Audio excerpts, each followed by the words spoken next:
Най-добрите работодатели бяха отличени за 12-та поредна година. Конкурсът се организира от Агенцията по заетостта.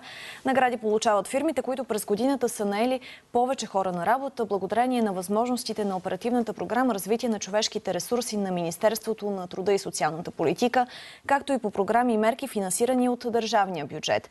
Повече за отличените и за това колко са разкритите нови работни места от тях, вижте в следващия репортаж. 20 500 работодатели са разкрили нови работни места, 1134 са започналите нов бизнес, 399 000 са обучените хора, които са подобрили квалификацията си, други 128 000 са били включени в заетост или са стажували. Така изглежда накратко равносметката от първия програмен период от 2007 до 2013 година на Оперативната програма Развитие на човешките ресурси, управлявана от Министерството на труда и социалната политика. Разкрити са и 10 кариерни центъра в страната, в които хората получават професионални консултации при търсенето на работа. Като на практика почти 950 милиона лева ще бъдат усвоени от Агенция по заетостта през първия програмен период. С всички тия средства ние подкрепихме българските работодатели и дадохме възможност на редица хора за активна трудова реализация. Миналата седмица комисарът по заетостта Мариан Тисън беше в България и на среща с премиера Бойко Борисов подчерта, че Оперативна програма Развитие на човешките ресурси не е най-добрата в България, тя е водеща на европейско ниво. Наистина ние сме оперативната програма, която достигна 100% на изпълнение за периода 2007-2013 година. Единствената оперативна програма, по която периода 2014-2020 година вече се изпълняват договори и подпомагаме бенефициентите. Все повече фирми набират персонала си с помощта на трудовите посредници от бюрата по труда. Така и с фирмата на Николай Бойков от София, която за първи път тази година кандидатства по проект и се възползва от схемите на оперативната програма. Благодарение на бюрата по труда ние намерихме тези хора. Ако бяхме тръгнали да търсим сами, може би нямаше да попаднем на хора, които имат някаква представа от тази работа. Доволни са, че бързо наемат 61 души на работа, което пък ги превръща в работодател на годината, осигурил устойчива и трайна заетост на наетите след края на програмата. От компанията оценяват високо сътрудничеството си с институциите и са категорични, че до година отново ще кандидатстват по програмата за наемане на работници. Немалко са и работодателите, които все повече търсят млад персонал. Така е, например, и с фирмата на Тони Петров от Враца. В нея работят 150 души, като само през последната година са наети 33 младежи по програма на Оперативната програма Развитие на човешките ресурси, с което фирмата се превръща в лидер сред бизнеса за най-голям брой осигурени работни места за младежи до 29 годишна възраст.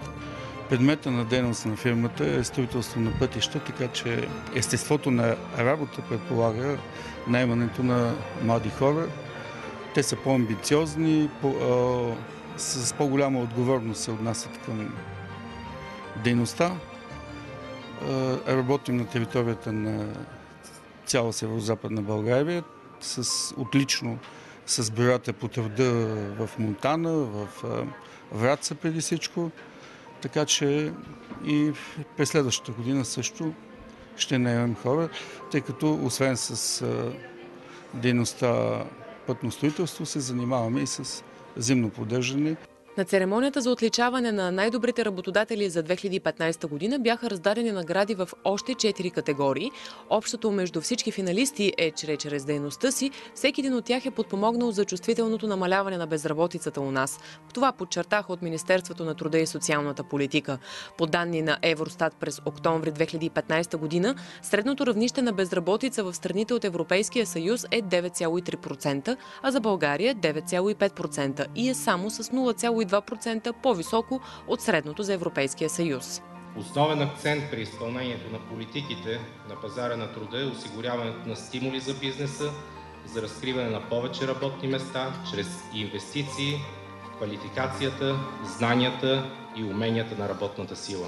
От началото на годината, благодарение на трудовите посредници от бюрата по труда, на първичния пазар е осигурена заетост на над 173 000 безработни лица, с 8 000 повече от предходната година. В различни програми и мерки са включени над 24 000 безработни лица. а по Оперативна програма Развитие на човешките ресурси е осигурена заетост и обучение на повече от 28 000 безработни лица. Това са резултати от нашата работа и живо доказателство, че независимо от предизвикателствата, работодателите, които активно търсят възможности и подкрепа за развитие на своята дейност, могат да ги открият в наше лице. В категорията работодател наел най-много безработни за устойчива заетост, първото място спечели фирма от Карнобат. Компанията произвежда електрически системи в автомобилната индустрия. През 2015 година е наела 1125 души на постоянен договор.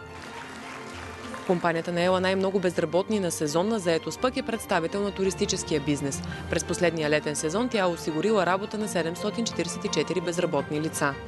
Компания от Исперих грабна наградата за работодател наел най-много хора без работа в община с висока безработица. През 2015 тя осигурила заетост на 103 души в Исперих, където нивото на безработица е 16,3%.